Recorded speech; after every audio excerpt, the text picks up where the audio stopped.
கொழுக்கட்டையும் தேங்காய் மூடியும் சாப்பிட்டுட்டு திரிகிறேன். ஆடு மூத்திரத்தையும் குடிச்சிட்டு திரிகிறேன். என்னைய ஆன்மீகம் உங்களுக்கு? ஜாதி கலவரத்தை உண்டு பண்ணக்கூடிய அந்த பிரின்ஸ் கெல்வின் அப்படிங்கிற அந்த பாதிரியார் மீது நடவடிக்கை எடுக்க சொல்லி இன்னைக்கு அரியலூர் காவல் நிலையத்தில் ஆன்லைன்ல புகார் கொடுத்துருக்கிறோம். மாட்டை திங்கிறவன் கீழ் ஜாதி, மாட்டு மூத்திரத்தை குடிக்கிறவன் மேல் ஜாதி. இது எங்கேயாவது இருக்குமா? இங்க வாழ்க்கையில் அறிவுதான் இருக்குதா என்னன்னே தெரியல. மாட்டை சாப்பிட்றவன் கீழ் ஜாதி, மாட்டு மூத்திரத்தை குடிக்கிறவன் மேல் ஜாதி அப்படின்னு ஒரு ஜாதி கலவரத்தை தோன்றீங்க. நீங்க நினைக்கிற மாதிரி அப்படிலாம் ஒன்றும் இல்லை. இங்க எல்லாமே ஒரே மாதிரி தான் இருக்கிறோம், ஒரே சரிசமமா தான் இருக்கும். இன்றைக்கு நீங்க பாருங்க, இந்த இரண்டு சந்ததி தான் உலகத்தை ஆளுகிறது. கிறிஸ்தவர்களும் இஸ்லாமியர்கள் தான் உலகத்தை ஆளுகிறார்கள். உலகத்தையே நாங்க கிறிஸ்துவமும் இஸ்லாமும் தான் ஆளுகிறாங்கன்னு சொல்லி இந்தியாவையே கட்டுப்பாட்டில் வச்சிருக்கக்கூடிய பிரிட்டிஷ் இங்கிலாந்த ஒரு ஹிந்து சுனக் அப்படிங்கிற ஒரு ஹிந்து தான் இன்னைக்கு ஆண்டுகிட்டு இருக்காரு அப்படிங்கறத அந்த கெல்வினுக்கு தெரிவிச்சுக்கிறேன். நம்ம இங்க என்ன வேணா சொல்லிட்டு தெரியல, அப்படி இப்படி எங்களுக்கு தெரியுமா, எங்களுக்கு சனாதனம் தெரியுமா, எங்களுடைய ஆன்மீகம் தெரியுமா, என்ன தெரியும்? கொழுக்கட்டையும் தேங்காய் மூடியும் சாப்பிட்டுட்டு திரிகிறேன். உங்களுடைய வெறுப்பு பேச்ச நிப்பாட்டிக்கணும். இல்லைன்னா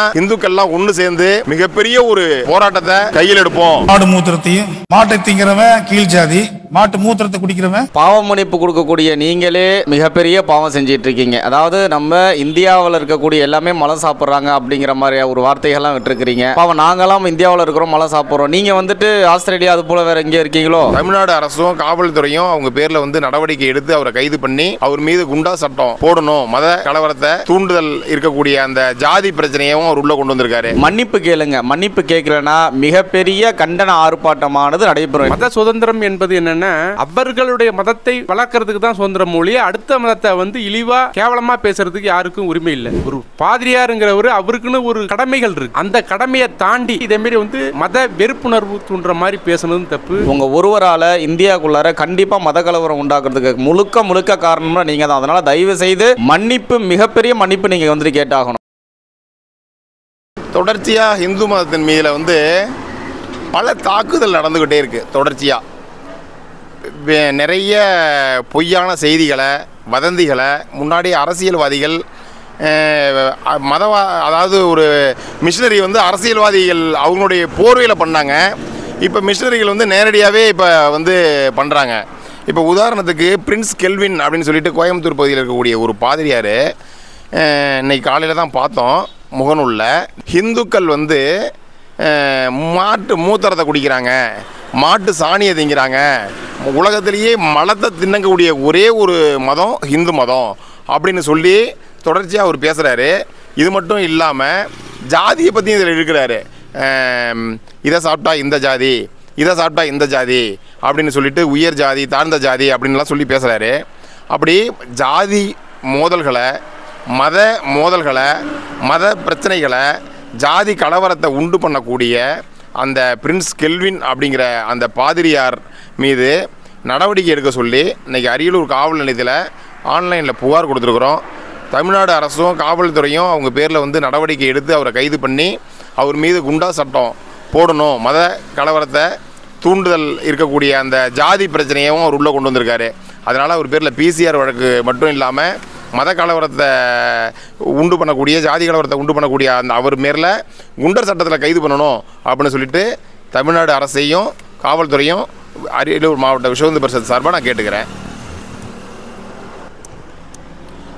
இந்த பிரச்சனை மட்டும் அப்படின்னு பார்த்தீங்கன்னா கிடையாது. பாருங்கள், இப்போது சென்னி மலையில் இருக்கக்கூடிய முருகன் கோவிலில் கிறிஸ்தவர்கள் பிரச்சனை பண்ணுறாங்க.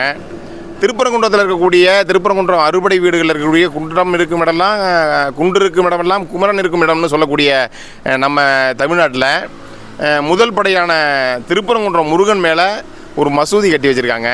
இதுபோல் தொடர்ச்சியாக இந்து மதத்தின் மேலே தாக்குதல் நடந்துக்கிட்டு இருக்குது. வேறு மாற்று மதம் தாக்குதல் நடத்திக்கிட்டு இருக்கு.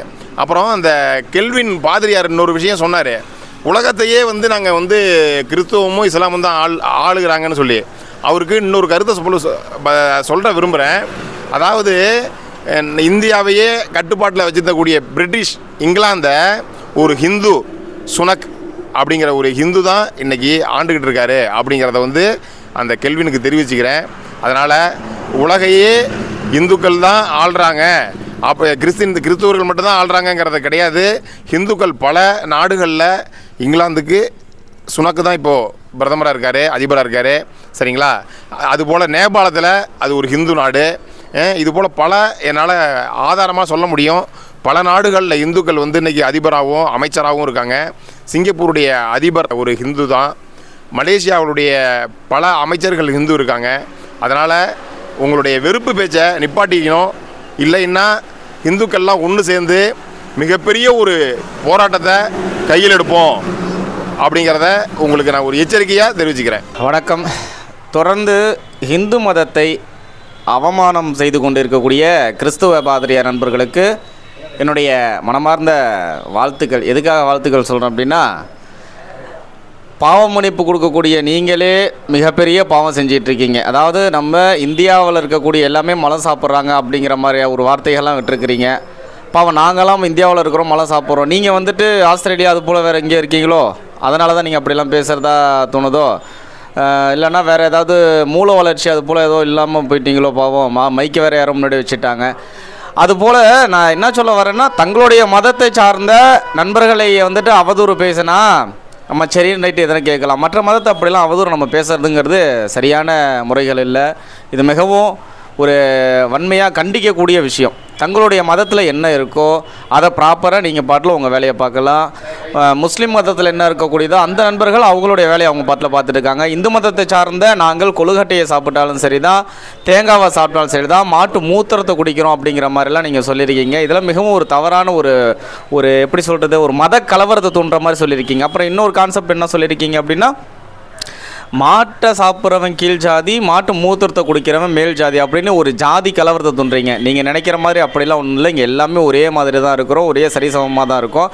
தயவு கூர்ந்து பாதிரியார் அவர்களே, பாவம் மன்னிப்பு கொடுக்கக்கூடிய நீங்களே இப்படி பேசுவது அந்த இயேசுநாதருக்கு அடுக்காது. அதனால் தயவுசெய்து மன்னிப்பு கேளுங்க. மன்னிப்பு கேட்கலன்னா மிகப்பெரிய கண்டன ஆர்ப்பாட்டமானது நடைபெறும் என்பதை எனது மூலமாக தெரிவித்துக் கொள்கிறேன். அதே போல் இந்த உலகத்தை ஆளக்கூடியது கிறிஸ்துவர்களும் முஸ்லீம் மட்டும்தான் அப்படின்னு நீங்கள் சொல்லியிருக்கிறீங்க. அப்போ ஹிந்துக்கள்லாம் என்ன செத்து போயிட்டானா, இல்லை ஹிந்துக்களே கிடையாதுங்களா? தயவு செய்து பாதிரியார் அவர்களே வரலாறு எடுத்து கவனித்து நல்லா படித்து பாருங்கள். படிச்சுட்டு அப்புறமேல் நம்ம பேசுங்க. ஏதோ நம்ம எடுத்தோம் கவுத்தோம் அப்படிங்கிற மாதிரிலாம் பேசிகிட்டு இருக்கக்கூடாது. வரலாறு எடுத்து பாருங்கள். நம்ம எல்லாமே இங்கே ஒற்றுமையாக தான் இருக்கோம். உங்கள் ஒருவரால் இந்தியாவுக்குள்ளார கண்டிப்பாக மத கலவரம் உண்டாக்குறதுக்கு முழுக்க காரணம்னா நீங்கள் தான். அதனால் தயவு செய்து மன்னிப்பு, மிகப்பெரிய மன்னிப்பு நீங்கள் வந்துட்டு கேட்டாகணும். மக்களை வந்துட்டு தயவு செஞ்சு புண்படுத்தக்கூடாது. என்னென்னா, மத சுதந்திரம் என்பது என்னென்னா, அவர்களுடைய மதத்தை வளர்க்குறதுக்கு தான் சுதந்திரம் மொழியே, அடுத்த மதத்தை வந்து இழிவாக கேவலமாக பேசுகிறதுக்கு யாருக்கும் உரிமை இல்லை. ஒரு பாதிரியாருங்கிறவர் அவருக்குன்னு ஒரு கடமைகள் இருக்குது. அந்த கடமையை தாண்டி, ஓகேங்களா, தாண்டி இதேமாரி வந்து மத வெறுப்புணர்வு தூண்டுற மாதிரி பேசுனதும் தப்பு.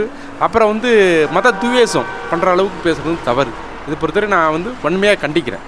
இது வந்து பார்த்திங்கன்னா, ஒவ்வொரு மதத்துக்கும் சில சம்பிரதாயங்கள்னு இருக்கும், சரிங்களா? அது தவறோ ரைட்டோ அவங்க வந்து ஃபெய்த்து, அதாவது அந்த மதத்தினுடைய பயன்பட ஃபாலோயர்ஸுடைய ஃபெய்த்து, அந்த ஃபெய்த்தை வந்து கேவலப்படுத்துறதுங்கிறது சகிக்க முடியாது. அவ்வளோதான். இந்துக்கள் என்பது ஆடு வெட்டுறதும் கோழி வெட்டுறதும் சாப்பிட்றது தான் அவர்களுடைய தொழிலாகவும் பண்பாடாகவும் இயல்படுகிறது. தமிழ் என்பவர் யாராக இருந்தாலும் தெய்வங்களை வழிபட்டு விநாயகர், முருகர், சிவன் அடியாருக்கு தொண்டு செய்பவர்கள் மட்டுமே தமிழ் இனத்தைச் சேர்ந்தவர்களாகும். அப்படி இந்து கிறிஸ்டின்காரங்கள் கேவலமாக பேசினால் அவங்களை கண்டிக்கவோ தண்டிக்கவோ நாங்கள் எங்கள் சிவனடியார் சங்கத்திலிருந்து நாங்கள் பேட்டியளிப்போம்.